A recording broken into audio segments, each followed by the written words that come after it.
tango ekoki oyo tango yango yo ekoki Papa Stéphane Balamwange oyeye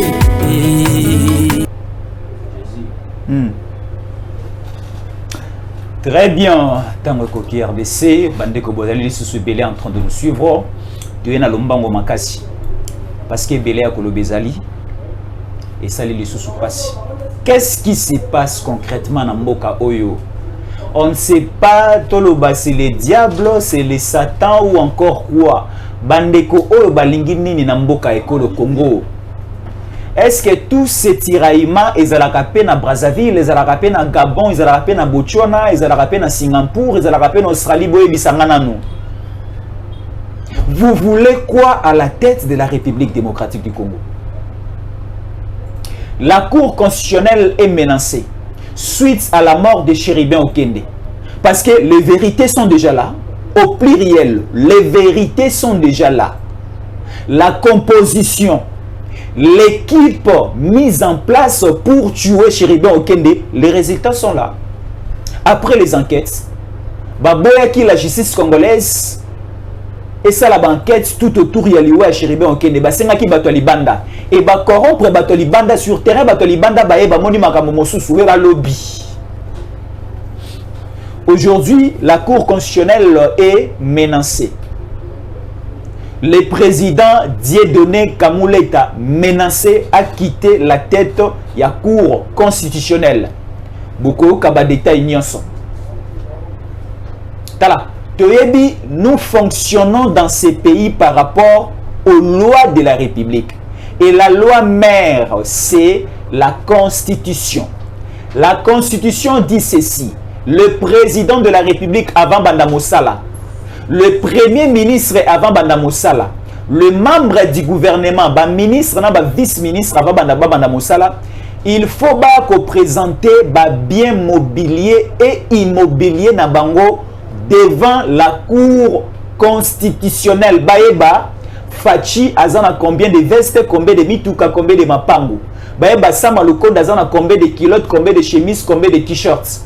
Baeba, ba ministre, nyoso bazana biloko nini, avant bakota baba na musala. Pour que tant ba robima pe les sous, bakuya ko le batozalaka na autant, tant to sili to tikali na autant, na obanda ko futa biso to sombagi autant. Yangonde ba bengi sela ki Chéribin Okende. Daniel Asselo, Aleka Kiwana, qui encore Modéron Simba, l'ancien ministre du tourisme, Aleka Kiwana, Nani Lisusu, ministre Serge Konde, Azalaki Sport, Yepe Aleka Kiwana, et Senga Kipe Chéribin Okende Ayawana. Ce n'est pas dans les mauvais sens. Ce qu'on dit dans la vie, ceux qui ont un problème, il y a l'Ibala, programme à l'Ibala, programme il y a voyage, programme il y a fête, il y a programme mon luxueux. Il faut à un certain niveau que y secret parce que oyebi oza pembeni na oti. Chéribin Okende tellement que invitation na yeba te belé ba dogolomi so ba ennemi na yeba yeba ki ba invité na cour constitutionnelle na sima ya invitation à cour constitutionnelle ba ennemi à Chéribin Okende ba komi ko tracer plan lokola ba architecte pour na koya ko boma Chéribin Okende. Chéribin Okende ba boma même bien avant que date au ba invité qui est na niveau à cour constitutionnelle et coca. Et Chéribin Okende, même avant sa mort, a tikala jamais konyata mabele à Royal, là où se trouve siège, il y a cour constitutionnelle. Babomi et pas bande konaye. Babomi et pas bateau bamandaï kolianaye. Babomi et na o bateau bandaï ko travailler naye. Et les résultats sont là. Et nous allons les dévoiler. Parce que balingiba pour ta biso, miliki ne longi, miliki na monoko, pour balo bake biso ne to simba ki petoliaki. Toujours la vérité. Parce que les enquêtes sont déjà à la fin. Sur la cour est menacée, l'opposition demande le départ de Dieudonné Kamuleta. Pourquoi? L'opposition Elingi a organisé marche à la fin de même la meeting, on ne sait pas pourquoi, pour déstabiliser Kinshasa, où Kinshasa est aujourd'hui la capitale. Il y a francophonie au niveau mondial parce que la nation, la délégation, l'athlète c'est belé bazar ici au niveau de Kinshasa. Nous allons parler de tout et de rien. Nous allons essayer un peu de dévoiler Katumbi. Nous allons aussi essayer de vous parler de la position et d'essayer aussi de vous donner la lumière par rapport à la composition et au fonctionnement de la Cour constitutionnelle. balinga yiba corrompre la Cour constitutionnelle mais simbité. Parce que si aujourd'hui la Cour constitutionnelle est touchée, si aujourd'hui Dieudonné Kamouleta qui est le président de la Cour à Kouaï, ça va ralentir, ça va freiner même les processus électoraux. Pour notre comme en décembre élection parce que la Cour est à la Kawana pour aussi veiller à l'organisation des élections à la fin et traiter la contentieux tout autour il y a des résultats publiés par la CENI. Ce cours est en place. Comment est-ce que nous allons fonctionner? Comment est-ce que nous allons fonctionner? Nous allons parler de ça.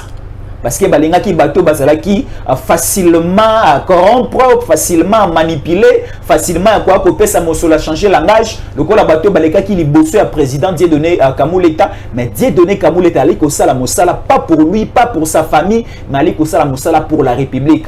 Alors ba ko toucher à tel maire mon côté à bandeko ba ko pour ba corrompre et pour ba ko saye, ba ko sala nation et makila etanga mo cannabis à la freiner. Tu ba makambo nyonso. Et baoti ko bimisela biso document ozali kolobaki Katumbi depuis akima basona na Kabila tanga ke exil depuis azonga ana retrouver ba biloko belete invité na nga repesa ba détail nyonso nganga maele nzete mbinzo marabobo la mbote mbote Jésus Ankole mbote epana DG Stéphane Balamwange mbote epana makambi nyonso ekolo na pesi mbote na ngai epana veve ya kulutu na ngai Cherubin Okende na pesi mbote na ngai nazo présenter ba condoléances et pas la famille ya défunt Cherubin Okende, un homme intelligent, un homme plein de connaissances, un homme plein d'humilité, un homme plein ya ba conscience et il est parti comme ça na ba circonstance ya ba ini ya Congo na ba circonstance ya motema mabe. Je présente mes condoléances et pas la famille biologique naïe. Ndeko Mara oyebi ke matanga ou bien encore ebembe pa ya ba paya ici la avant. Mais et de bembe na matanga mawana motema et pa ya bakolo moto abungisi moto. Ezalaka moi pas si précis là. Et ko zo biso 10 ans et ko zo biso 5 ans, 15 ans même, biso bandeko ya Cherubin, ba congolais des pères et des mères le quoi Cherubin. Tilelo, même si ça fait plus ou moins 3 semaines, mais toujours continuer à la Cherubin Okende. Mais na ngambo na ba ali ko luka ndengeni ba ko yiko pamusama ya miso, ndengeni ba yiko sala pour que balongo la histoire ya Cherubin Okende sur la place publique et aussi par rapport aux enquêtes aux ali ko sala sur terrain. Bakoko baloba ete ndoki ayaka liboso na matanga. Motosoki akufi na mboka. Motosoki akufi quelque part. Motosoki akufi lokola biso toyiba bantu bakoko baloba ete ndoki ayaka liboso na nini na matanga. Bato oyo bakendeki na matanga ya Cherubin, est-ce que yo monaki mokonzi ekolo kuna? Est-ce que yo monaki papa Sama Lukonde kokende kuna après banani? Est-ce que yo monaki semeki na ngai Denise Yankero yo monaki kokende na matanga tango Cherubin okende akufi? Est-ce que yango nde kosala ete bango bazo compatir te na liwa na famille ya Cherubin Okende? Mais pourquoi tozo ba eke ndoki ayaka liboso na matanga? C'est parce que totali likambo ndenge bandaki. Mon frère Jésus Ankole, je regrette la disparition, un assassinat odieux et ignoble ya kulutu na ngai Cherubin Okende. Ils l'ont tué pour des intérêts politiques. Des intérêts égoïstes et politiques. Qui a tué Cherubin? Mais mon frère, qui a tué Cherubin? Expert, enquête. Les Américains sont venus. Oyebi lelo oyo na makamotali criminologie, na makamotali assassinat, makamotali tuerie. Eza lisusu ndenge tozalaki na ba 18e siècle te, ba 15e siècle te. Moto akufika na bongo bakundia ke non. Au-delà de tout ça, de la même façon que la technologie est allée évoluer, de la même façon que enquête ou bien la science est allée évoluer.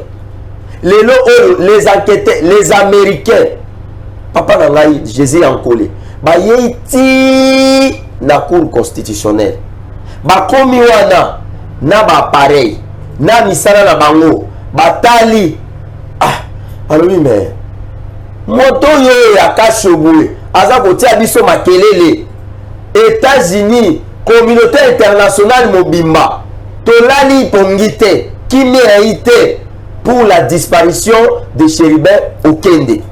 Omoni na bamboka ezalaka. Soki moto akufi, moto aliboso ayaka na matanga ndenge na lobaki ezalani ezandoki. Akoya kotala est-ce que réellement akufi ya solo? Moto pali la ramakasi wa. Okomona moto mosusu azo ya même tika moto ebembe. Je dis yewana. Azoli ngaye baso réellement ezapendai. Bandeko basali enquête, balobi mais le chef de l'État Tshisekedi n'est pour rien dans cette histoire. Ndenge ba pesi biso ba information parce qu'avant toya lokola bango bazaka makasi baza makasi na babenga na politique ya diabolisation baza makasi na makambo tali communication baza makasi na makambo ya kobebisa image basali nini ba pesi ba information d'avance. C'est le régime qui a assassiné Chérubin Okende. C'est ça la phrase qui a circulé dès le premier jour basali découverte ya liwa ya Chérubin. Mais la question que nous nous posons, parce que la mituna, quand nous avons tout la mituna, nous avons kota penza na bo siki siki, nous avons kota na kati ya liboa pour la kati ya libulu, nous avons mona que ezalaki nde bozalaki ndenge na lopoto balobaka que lorsqu'il y a des chocs d'idées que jaillisse la lumière. La lumière est en train de jaillir où? La lumière ezali ko jaillir par rapport il y a agitation, il y a l'homme de Kachobo. En perte de vitesse politique. À perte de maîtrise politique, makila ya Chérubin eza makasi. Makila ya Chérubin ezonyangwana kaka konyangwana. Ata bakangi yango ndenge nini, makila ya Chérubin ezonyangwana kaka. Et molimo ya Chérubin, je pense, les gens qui l'ont assassiné, bazali komona Chérubin. Très bien. Alors, lokola basali ba enquête, ba découvrir balobi non, la Cour constitutionnelle n'est pour rien. Chérubin Okende n'a jamais piétiné la Cour constitutionnelle. Parce que Motoyo m'a pesi invitation. Ngai Maria Bobola. Naza Kobala leki ya Jésus Yankoli. Na pesi Jésus Yankoli invitation. Aya Nalibana Nabiso. Ezali mokolo ya le 30 juillet 2023. Na pesi adresse Makamuyos. Jésus Yankoli. Abenginga ya lomiete. Na kozala na tante pona ya na fête wana ya mariage mais na koya le lundi après célébration ya mariage na bino na tindi même ba collaborateur na ngai baya komona ngai organisateur ya nini ya fête wana organisateur ba partenaire na ngape baye bakutana na balobi no Jésus Yankoli aza na tante. Au moment où tous autres solo là, partenaire d'angai, Tobi Mabono, Jésus a collé levé. C'est ça le scénario où il va bomber à Chérubin. Comment moto justice a fait cette invitation? Dieu donné le président, Dieu donné Kamuleta. Il n'est pas passé. La Cour constitutionnelle n'est pas passée à travers qui que ce soit, à travers aucune institution juridique ou alors démocratique. Elle est passée par ses propres pouvoirs. Bakomeli, le ministre honoraire Chérubin Okende Nandenge Yamalam. Invitation pour que Sanini et Komeli. D'une manière officielle. D'une manière officielle. Et ça qui d'une manière officielle, c'était au nom de Chérubin, est-ce que moi, Zali, on a bureau, on a tout le banini. Non. Ça, la Cour constitutionnelle n'est pour quelque chose. La Cour constitutionnelle est pour quelque chose. Comment vous pouvez la ministre honoraire d'une manière officielle? Mais le ministre honoraire, paix à son âme, Chérubin Okende, il a été invité d'une façon officielle. À répondre d'une façon officielle. Banganga maele ya mibeko balobini. Tango justice a bengi yo. Et que ozali d'attente à répondre à l'invitation à la justice. Bayakate. Jésus Yankoli. Ndemo zali awa ozu invitation. Ya parquet à Kalamu. Ba bengi yo pona makambo. Si vous avez tenté comme mekakotia makulukuna te parce que bakokanga yo disponibilité na yo ezali par rapport à la présence na yo na niveau ya juridiction wana. Chérubin Okende, avocat de son état, ministre d'état, un homme intelligent, est-ce que vous ignorer ba biloko wana? Ayebaki yango peut-être na kobima na ye na ndako lokola batu na ye famille politique na ye bazaki na contrôle ya ba mouvement. Ne basali nini ba coopérer na ba assassin na ba garde du corps na chauffeur basali nini bakei koboma Chéribin. Mais par rapport à une communication de la Cour constitutionnelle, qui le président Dieudonné Kamoleta Kozamaloba, il avait un peu essayé de retracer le schéma.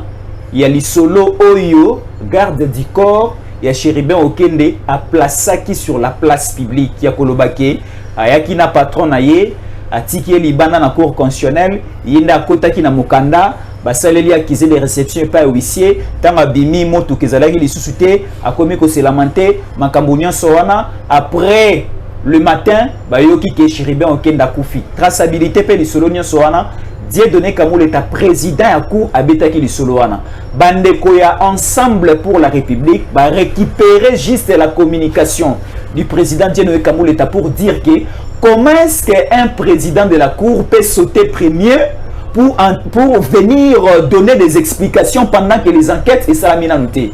Est-ce que Alobaki en tant que président de la Cour constitutionnelle ou encore en tant que président du Conseil supérieur de la magistrature? Est-ce qu'il y a un droit à Koloba? D'abord, en tant que eloko na Koloba na nezali Yuda teki Yesu. Koyeba ete bakangi déjà Yesu. Yida komaki agité. Ake ozongisa mbongo ozwa mbongo na teka kimwa mobali wana babite biso topesa ki mbongo tosilani tozwi moto na biso toko kende ko bomaye yo kwa ndo kokufa pona basuma bato akokufa pe ya solo yo fanga wana kende nango jida kende ko salini amitié singala kingo akufa la même stratégie oyo parti politique wana otangi à l'homme de Kashogo bazali ko entamer bazali ko sala babengaka pendaison politique. La mort de Chéribin Okende déjà ko pousser bango basala nini pendaison politique. Comment se fait-il? Le président de la Cour constitutionnelle ayebi Mibeko très bien. Le président Dieudonné Kamoleta ayebi Makambotani Mibeko très bien. Ezali infraction ou ya assassinat. Eza ya n'importe qui te. Même ceux qui a mona moko ya Congo, même ceux qui ya maman la biso za Brésil na ko kanisa ete bakoze ekolo bazo ba disposition. Le président de la Cour constitutionnelle a soit qui déclaration par rapport à la statut na yelo ko nani président ya conseil supérieur ya magistrature suprême. Vous comprenez ça? Parce que le président ya magistrature suprême neye azali na autorité ya indépendance judiciaire. Oyo akoki ko sala ba déclaration ndenge alingi. Ezali makambote ba koloba non il a violé la loi organique dans son article 22, 23, 24 portant si c'est le droit de réserve, le droit de dignité, le droit de patriotisme. Non, ce n'est pas ça. Il a parlé en tant que président, il y a président, il y a conseil supérieur, il y a magistrature. Et tant que ça éclairage wana, même biso, tu comprends que tu le dis oui, parce que nini motoyer na cour constitutionnelle na 16h 20 minutes. Mais journaliste, je cite son nom, Peter Tiani, il y a Perfect TV, qui tweet à 14h 12 minutes que on signale l'enlèvement, la disparition, il y a ministre honoraire, porte-parole, il y a Ensemble pour la République. Et le secrétaire général, il y a parti Ensemble pour la République, à Salipé, même déclaration. Bah, média Moussoussou, bah, nous diffuser là-haut. Mais le monsieur, qui garde du corps, c'est à 16h. Mais, avec aussi, disparition, il y a patron là. Si tout ça là, décalage, il y a écart d'heure. Signalisation, il y a l'IWA, la 14h, et puis, comment on appelle ça? Signalisation aussi, il y a l'IWA, la 16h. Et le même garde du corps, Neye Ayaki Lisusu, na Tongo, pour la Kolobayete, na Cour constitutionnelle, Koye Bisabango était, Tomoni, Mutuka ya patron Nangai, Wapi, kuna na nini na poilu pour y a un indice appareil à GPS batuni me yo yebi ndenge nini ke mutuka ya mokozi na yo ezaki dispari yo monya ngo nani oto nazaki na GPS ba chinois na ba portugais soki na banani ba memela biso biloko na GPS ya nouvelle technologie ya lobité GPS na ngai et ça la kaka bongo nzoka GPS ezaka ba seconde ba tierce. Bon, GPRS et ça l'a quitté et fonctionnait quitté. Pourquoi? À 16h du jour, il y a enlèvement, il y a Chéribin Okende. Et qu'on fonctionnait caca, le lendemain, le matin, il y a jour aussi Chéribin Okende à Koufi. Voilà, l'homme connaissait les jeux, il maîtrisait les tactiques, il maîtrisait le fonctionnement. Il y a un assassin, il y a un commanditaire, il y a un orchestreur, il y a l'Iwa Chéribin Okende. Il y a un moni à Kende Koko et un piège. Et au lundi même, le président et la cour constitutionnelle, le président et le conseil supérieur et la magistrature, le président, Dieu donné Kamoulé Talobi Yango. Alors que même l'arme, Otozoa qui n'a sé à Kiti Yanania, Kondo Chéribin, et Zalaki Munduki, ou les Zalaki qui appartenir, Nabasasa. Bah pour lui, Chéribin quelque part, Chéribin en combat qui n'a cour constitutionnelle, Motoloko la Chéribin, il se coûte ma marabout bola. Tant que comme à place publique, ah, ne comme marabout bola, félicitations. Ne comme marabout bola, oh, que ça la pour la mboka, félicitations. En tout cas, félicitations. Mais monton à niveau ya Chéribin Okende, ministre honoraire, a commis la cour constitutionnelle, basoga wana cour ba moniete, bana wana ba ba loquer, basoga mi tout cas. La cour c'est au niveau de la place royale. Place royale, c'est une place publique. Mon frère, un endroit public. Mon frère, bato ba bengi les hommes publics. Balé qui nabiso ba benga ka bango na linga ko benga terme on appelle les chegi, les enfants de la rue, les enfants abandonnés. Ba yebi mituka ya moto nyoso. So ke na boulevard, ba chegi wana monaka. Jésus en kolele nzamba tombolio. Au sommi mituka, na o changer ba plaque d'immatriculation. Bana wana mona ba ndeko na biso wana ba koyeba yango. Mais moi je m'étonne, motoroko la Chéribin Okende, aye na cour constitutionnelle. Mais même bana wana ba moni Chéribin te. Ba policier, on va ça peut-être moi, ba moni mokonzi aye ba terme moi le sako, moi parce que ayi ministre honoré, ayi na droit ya bokonde, ya bokutu, ya nani, ya ba policier. Mais ba moni était. Mais ndenge nini, ba ko ba été à Koufi wapi na cour constitutionnelle de justice à Sani Yabomie. Mais comment justice a invité Moto pour abomayer? Si ce n'est que pour ça, moi je pense que le président de la République, Félix Antoine Tshisekedi Tshilombo, doit revoir sa politique en matière de la justice et en politique en matière sur la politique qu'on appelle l'état de droit. Parce que l'état de droit, les alliés moto, attends beaucoup quand la moto. Mosusu ali wana lataka cravate yango la lokwa ngai na lati. Mais ti lelo ako yenga kuna na kindu, ako tambola yango biso to moni ete bandeko oyoyo basali bongo assassinat ya Chéribin Okende ezali bandeko na ye ba partenaire o bazalaki na ye. Parce que Chéribin to moni ba vidéo o tango ako kende na Kashobwe. Ba ko tuna yeke honorable soyez les bienvenus. Azo tuna bango lobi ke vous en êtes sûr que je suis le bienvenu ici? Bah, qu'on a été honorable, mais vous êtes le bienvenu. Voilà, ma maman, voilà. Il y a parti politique, voilà, lobby. Je ne pense pas que je suis le bienvenu. Pambate Chéribin Okende, Azali, ministre honoré, et puis porte-parole. Il y a Ensemble pour la République. Mais Tala Misala sont ensemble pour la République à Sali sitting, à Sali marche. Oh, il y a bazo dénoncé vie chère, tout ça. Mais Chéribin Okende a monalité na babarche wana. Chéribin Okende ba soi-disant ba opposant ba longo ki sasa ba kena Kashobwe ba signer ba accord na bango. Chéribin Okende a monalité. Ba sali biloko na bango wawa na ba déclaration à monalité. Nous le savons tous que Chéribin Okende il était un homme de médias, il était un homme intelligent et qu'il pouvait prendre la parole à tout moment.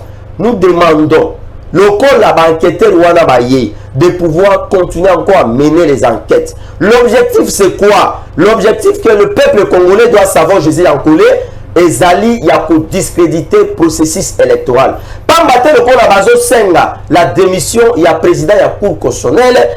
Le processus électoral sera quoi? Sera bloqué. Parce que c'est la cour constitutionnelle qui est censée juger les contentieux électoraux. Nous avons des candidats qui ont déposé les candidatures. La CENI est en train de déposer, il a même publié Makamotali, nombre de candidats. Maintenant, lorsque le président de la cour constitutionnelle va démissionner, qui est celui-là, qui est cet organe qui va notamment nettoyer ou alors juger les contentieux électoraux par rapport aux candidats dont on a rejeté les candidatures? Ça, c'est de un. De deux, tous ces mondes-là, l'homme de Kashobwe, il a perdu sa nationalité congolaise en 2017 lorsqu'il a fui les combats avec l'ancien président Joseph Kabila. En rentrant au pays, il n'a jamais récupéré sa nationalité. Donc vous connaissez tous. Alors, il cherche à tout prix, lorsque tu as un dialogue, tout ça la décrispation, tout ça l'atténuation politique. Alors, là, le a un problème, il y a nationalité.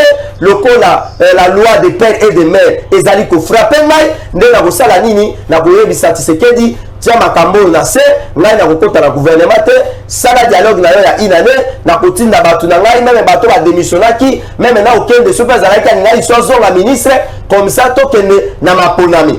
Ba misusu wana ba detuna mbongo ya bukanga lozo omoni moto alati cravate lokola ngai ya motane biso cravate to kolata ezali bongo ya sacrifice oto kosala pona mboka pona ko défendre intégrité territoriale na mboka na biso mais ba misusu balata ba cravate oyo ezali ya muyibi ezali ya lokuta bazo koluka nini lokola justice azana problème na ngai Tshisekedi dossier wana ya bukanga lozo tiango na tiroir na ko déranger yote na ko zala candidate to sala nini to ke na dialogue comme ça to zo biloko wana peuple congolais le président de la République démocratique du Congo Félix Antoine Tshisekedi Tshilombo l'a dit le jour où il a pris les bâtons du commandement de la République à l'objectif nous allons consolider le processus électoral nous allons le rendre encore très fort et les élections seront libres transparentes et apaisées dans la République démocratique du Congo.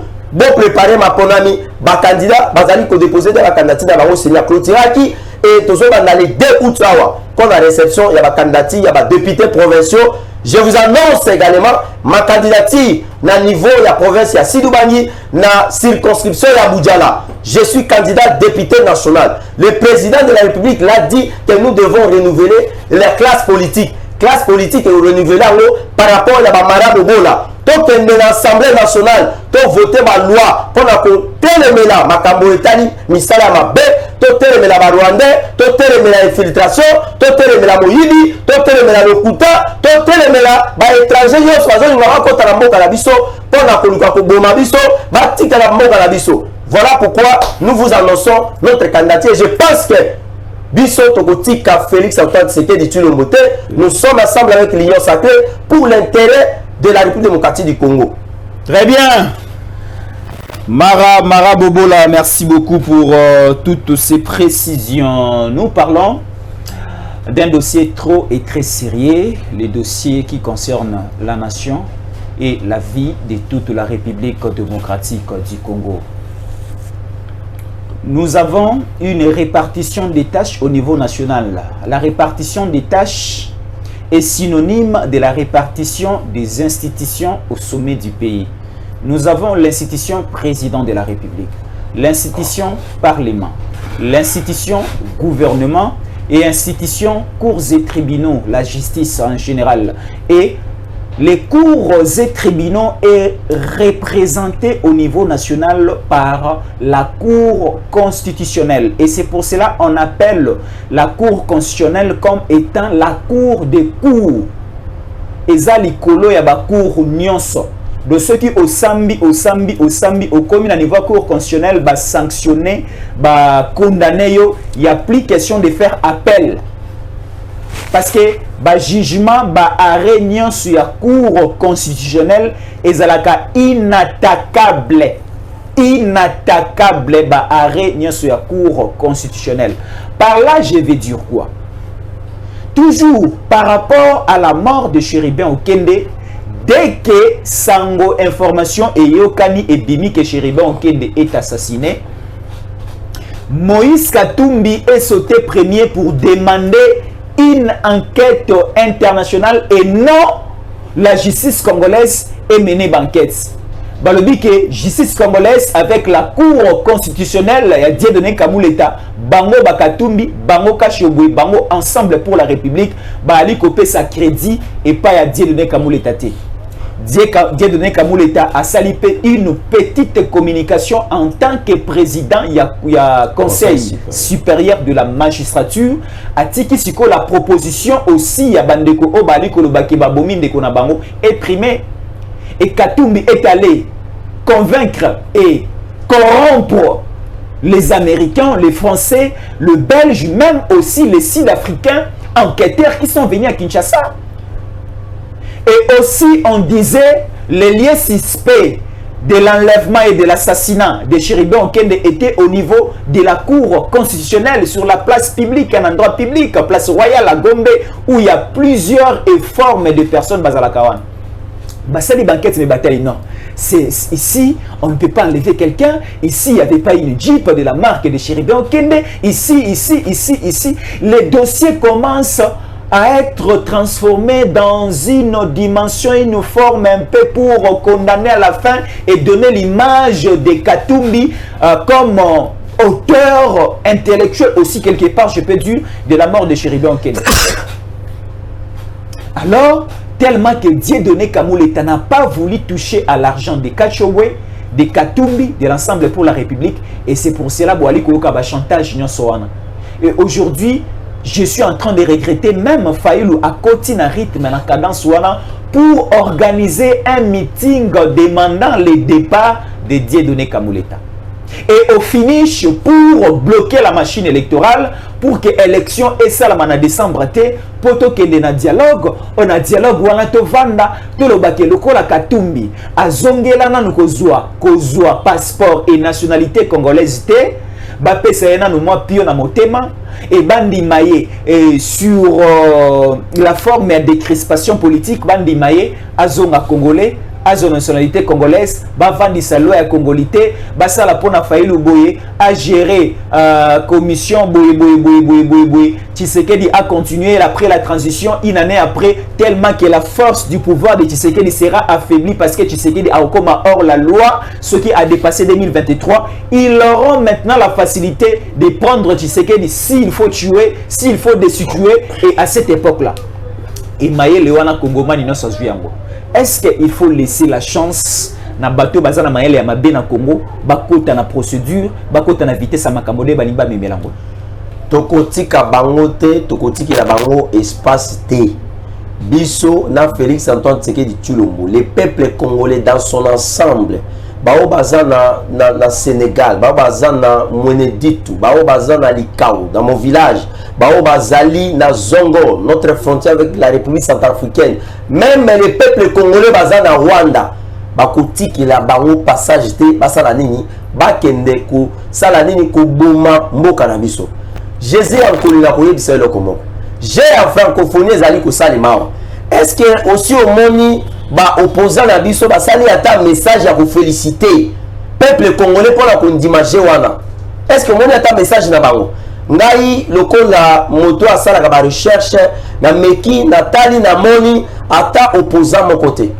komeka kosala ata message à félicitation na peuple congolais oyo azali représenté dans l'Assemblée nationale mais tolobi boye opposition ya modèle nini oyo mutema mabe lokola nini bandeko bazaka na Fadeli House bandeko baza organiser meeting na bango ya samedi pona kotelemela processus électoral po ete tokende bongo na dialogue bazwa basi na bango bana na bango banoko na bango batata mwasi na bango bamama kulutu na bango bakotisa bango na gouvernement po ete tokende maponami na 2025 nde bato wana bazali kosepela te ndenge je ya francophonie ti ozomona nayebi ete kulutu na nga fali pupa na minute oyo ali bongo kuna na stade Mati akoningisa loketo bango basepeli te basepeli te ezala mutu ya Kashoboye ezala l'homme de Bukangalonzo ezala l'homme de Fadenhout ezala l'homme de Louisa basepeli te bato wana nyonso biso tokutikela bango nzela te.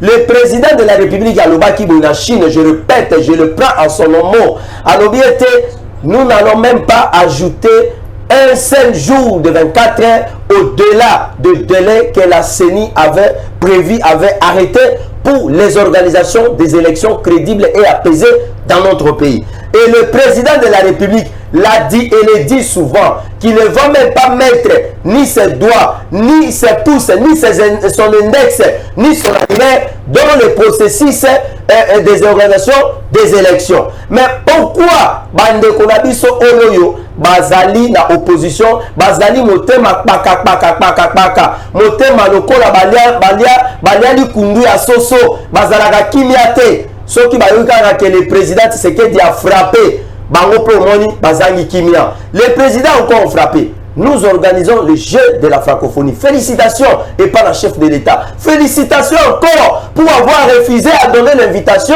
et pas la rwandaise wana oyalinga kia otia makolo na yawawa. Biso peuple congolais toboy, nous n'avons pas de collaboration avec le Rwanda parce que le Rwanda azali ko boma, azali ko violer ba mama na biso, ba tata mwasi na biso kuna na munyereko le Congo. Yango biso tolobi boye.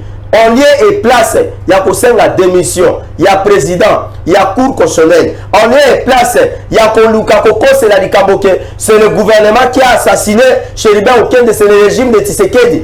Comme fut le cas avec le régime de la Kabylie, et le Baboma, Motoya, droit de l'homme, M.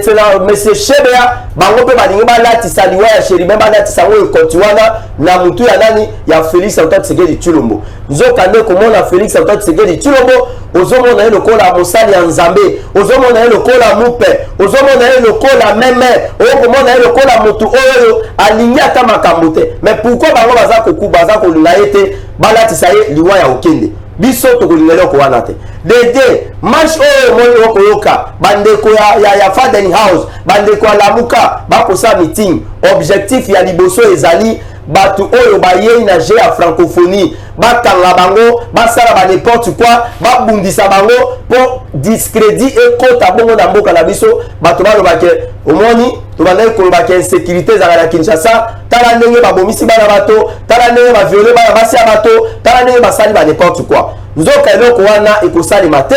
Toutes les dispositions ont été déjà prises oyo akomeka bakokanga ye et en plus meeting bazolinga basala ndeko na Jésus Ankole ezali kaka pona kuboka lisusu ba discrédit par rapport à processus électoral. Ndeko na ngai oyo azali na Faden House yazolo banini nous n'aimons notre participation au processus électoral mais sans un fichier fiable biso tokokota na processus électoral te. Mais tout ça la sikoyo analyse comment yo boy mwasi mais ndenge nini ozokende lisusu kosenga na moboti wana ya mwasi wana ke yebisa mona na yo azonge la classe ndenge na kobala ye c'est-à-dire olingi mwasi wana et c'est ça le jeu ya ndeko na biso ya Faden House. Na 2018 d'ailleurs le président de la République alobaki en Chine alors bien que mais c'est comme ça ils sont, c'est leur jeu avec leur maître, ils viennent toujours à mettre la charrue devant le bœuf, tout ça quelque chose comme ça pour la Kolukanini. Non tokokota na maponamité na 2018 c'était pareil. Oh non, sans la machine à voter, biso tokokende maponami. Mais ceux qui battent machine à voter tokokende te. Nous avons vu que l'homme de Faden House, les gestionnaires de l'hôtel de Faden House, Akima Kimbangu a continué à maponami. Cette fois-ci, ailleurs ici de l'Okwana. Ndeko na biso a réparé la maman na biso na Est. L'homme de l'Est, alobinini, et c'est notre compte dans ma procédure électorale. Mais vous avez vu comment les gestionnaires, il y a hôtel, il y a Faden House. Mais c'est Fayoul, comment ailleurs qu'on a Mbangu pour avoir carte. Heureusement que le peuple congolais a Zaraka distrait, bah comme il faut attaquer dans la question. Yolo Saraki déclaration. Ou le qui était processus électoral ou le talibinoté. Mais n'engagez pas pour avoir carte. Tika Lokuta, Bongwana, Tika Molimwa Lokuta yani mabete. C'est juste une façon Yakubwaka discrédit sur le processus électoral. Tolobi Bouye. Les élections seront bel et bien organisées. Le président de la République, Félix Antoine Tshisekedi Tshilombo, l'a dit et il insiste et il continue à persister. Il signe et il jette et il dit nous aurons tous les organisations qui seront organisées en décembre de cette année. Nous sommes candidats. Moi, Mara Bobola, je le répète, je suis candidat dans la circonscription de Boudjala. Je vais gagner une place à l'Assemblée nationale afin de participer au développement de mon pays et afin de donner l'indépendance sociale. Ceux qui ne veulent pas aller aux élections, que ce soit l'homme de Kachoboué, que ce soit l'homme de Faden House, que ce soit celui qui met la cravate comme moi, ils vont perdre. L'UDPS en 2016, nous n'avons pas organisé, nous n'avons pas participé aux élections. Bah, élection et Salemaki. Très bien. Bisoto Kukene na Ponami. Oya Koyate est allié. Libanga, Babouaki a mobilité. Libanga, Tozoboaka, tout le monde a eu to Bamba, Libanga. Ce que était est allié. Très bien. Mara Abobola, merci beaucoup. Nous allons déjà vers la fin de notre intervention de ce jour. Nous allons juste prendre 5 à 6 minutes pour traiter la question de Bukanga Lonzo et aussi essayer de réfléchir de la compétence de la Cour constitutionnelle par rapport à cette matière. Alors, Mara Bobola, les dossiers de la Cour constitutionnelle, c'est depuis 2021, où l'inspection générale des finances est un inspecteur naïe va traiter, va enquêter, va faire l'audit par rapport il y a financement, par rapport il y a dépenses, par rapport il y a nyonso au Italie, construction, il y a parc agroalimentaire, il y a Bukanga Lonzo. Misolo, na caisse ya l'État et Bimaki, mais sur terrain, bande konabiso inspecteur il y a IGF, ba kiti sur terrain, ba moni eloko salami ya malongate. Alors ba yena ba donné, ba tiena mesa, il y a inspecteur général Gila Lingete azui ba donné wana ake kotika yango na mesa ya cour constitutionnelle parce que bah monaki il y avait des antécédents moins un peu négatifs par rapport à ces enquêtes et inspections na bango. Mais tebi les projets parc agroalimentaire à Bukanga Lonzo moto akambaki yango moto pilotaki yango Matata Ponyo pendant que azalaki premier ministre. Mais si à Longwa lelo a commis sénateur. Alors il y a un sérieux problème tolingi oza moto na mael o expliquer biso yango na moi c'est il y a un sérieux problème tozoe baté toke na Matata Ponyo na tribunal de grande instance ya Gombe toke na Matata Ponyo na cour d'appel toke na Matata Ponyo na cour de cassation ou bien toke na Matata Ponyo na cour constitutionnelle lisumu oyo président Dieudonné Kamou l'État asali lelo ezara ya konima ki Matata Ponyo il faut aya ko samba au niveau ya cour constitutionnelle misolo eye belé pour na ko corrompre président ya cour mais a telemeli kaka likolo ya mibeko ya kolobake aya na ko samba lokola azana présomption d'innocence na ye et il avait aussi promis de coopérer avec la justice et la justice a besoin de sa présence ba solola ba yokaye ba yeba mosolo kendaki wapi combien zalaki décaissé combien zalaki misala sur terrain combien tikali na maboko et tikali na maboko ezana compte na banque nini et nous allons évoluer de la sorte parce que to fini moto moyibité et Dieudonné Kamou l'État aussi a lobi motaza moyibité a condamné pe mototé, il y a aucun jugement, il y a aucun arrêt.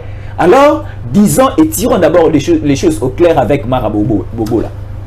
D'abord je présente d'abord mes encouragements au président de la Cour constitutionnelle qui est à la personne du président Dieudonné Kamou l'État.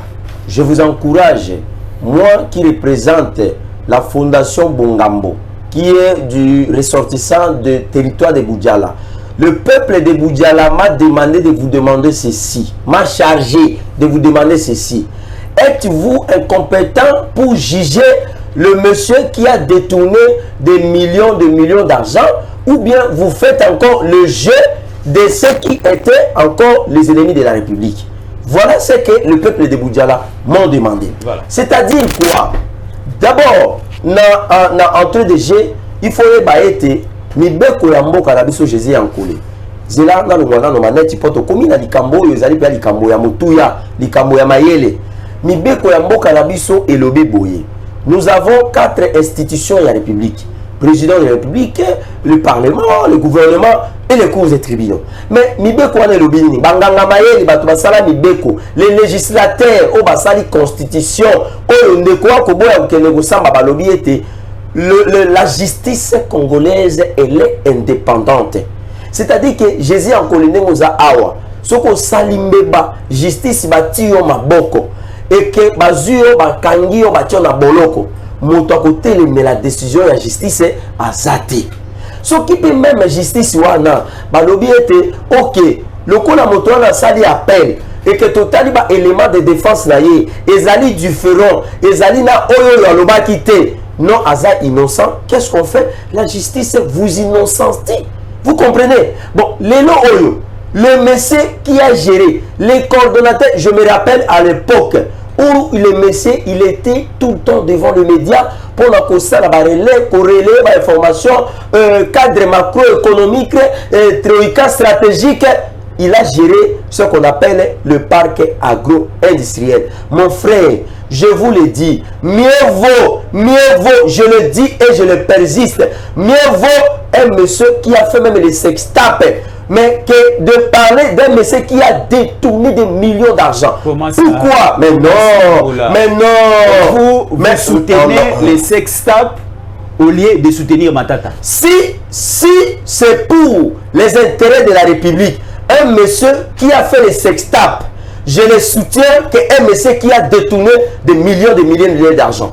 Parce que les sextapes là, même si vous m'envoyez ça, même si vous partagez ça à tout le peuple congolais, ne va rien ajouter dans les paniers de la ménagère de nos mamans. Ne va rien ajouter dans les comptes ou sur les salaires des fonctionnaires de l'État. Ne va pas nous donner l'intégrité territoriale. Mais celui qui a détourné l'argent de la République, le monsieur qui a détourné des millions d'argent, celui-là est plus dangereux. Et je pense que la justice a mieux placée à Kosambisaï. Omoni balobakaboy. Bozana ndako moko yo yaya ngaileki yo sali mabe oyibi pondu na nzungu mama ya yeliso oyibi pondu na nzungu pona nini balingi basambisa oboyo lobike non ngai ba kusambisa ngai te mais oyoki kala ke ndeko na yo akomaki na classe retard basali convocation de parents yo moto aliboso ya koloba nini esengeli bobeta ye bolongola ye na classe ya lingi kotanga te et c'est ça le jeu de l'homme de cravate rouge ye alingi kosamba te. Moi je l'ai toujours dit, on lieu et place ya kosala ba tapage ya kosala o babengaka ba prestige ya kosala ba propagation de faux bruits sur la place publique devant les médias. Le monsieur ne doit qu'aller se justifier devant la cour constitutionnelle. Juge à l'obéité, la cour constitutionnelle mibeko na biso l'obéité, ezali mibeko oyo ekosambisa mokonzi ekolo, ezali mibeko oyo ekosambisa le premier ministre, na ba premier ministre nyonso bazalaki pendant et à l'occasion il y a ba exercice na bango ya ba fonction. Occasion ezanini, l'homme de Bukangalozo, il a géré les parcs agro-industriels. Hier motabanda koleka na ba kiosque kokende ko visiter ceux qui bazoteka masango, kokende ko visiter ceux qui misuni ya tabaouga ya soso bazoteka. Mais lelo oyo mbongo bayibi mbongo ndeko na ngai 200 et quelques millions de dollars et puis azayi mon côté. Mais pourquoi lui il est tout le temps devant les médias? Pourquoi il cherche les prétextes? Yakoluka, les échappatoires au papa Nangai Corneille Bobo la Banay Koloba, ba échappatoire Yakoloba Nini. Non, voilà, nous ne pouvons pas être jugés devant la cour constitutionnelle sous un arrêt qui a été corrompu, un arrêt qui a été diabolique, un arrêt qui a détruit l'avenir de tout un pays. Le peuple congolais, président Dieudonné Kamuleta, exige, on a répété encore 3 fois, le procès de Bukangalonzo. Bon, sambi sa moto ya Bukangalonzo, ezali mbongo ebele, bo pesa ngai, na kena na territoire ya Bujala, na bakisa, na projet à 145 territoires, batonga ba hôpitaux, batonga ba école, peuple congolais. Pourquoi pas tous en mbongo wana tout en armée, tous en mbongo wana tozui jeu ya francophonie awa bakoko bakisela biso ba stade tango jeu aussi là etikali ya biso yango tolobi boye lokola bango bazala jeu na bango bazali kolinga te la seule cour le seul endroit où bakosambisa l'homme de la cravate rouge le coordonnateur en personne je cite le nom monsieur Matata Pogno c'est la cour constitutionnelle Amata Akita Abilingana Alata Sutanya Motane, Alata Angola, Alata Mosaka, le monsieur doit être jugé et que la justice fasse son travail parce que c'est la justice qui élève une nation. Le frère Bernard m'a dit ceci. Les États-Unis et États-Unis, c'est parce qu'ils respectent ces lois. Les États-Unis ne seront pas les États-Unis lorsque les États-Unis commenceront à violer ses propres lois. Je bénis le nom du frère Bernard Pambate.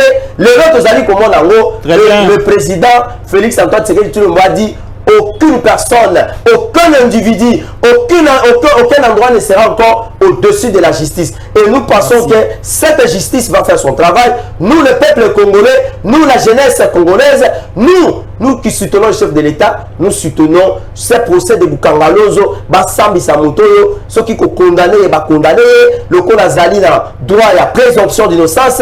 akende kosamba soki bakokondane bakondane to récupérer mbongo wana totonga ba école mbongo wana totonga ba hôpital mbongo wana totonga ba nzela mbongo wana esunga pe mboka na biso tokende liboso tokiti mingi libulu Tshisekedi akutaki biso azali kobwaka malembe matiti bosoto lelo tokomala libulu bokolonga biso te toina nzambe ina biso nzambe apambola mokonzi ekolo maman de ministre pambolio la peuple congolais yonso. Merci beaucoup Marabobola, nous sommes arrivés à la fin, restez branchés au programme de Tango Ekoki RDC. À la prochaine.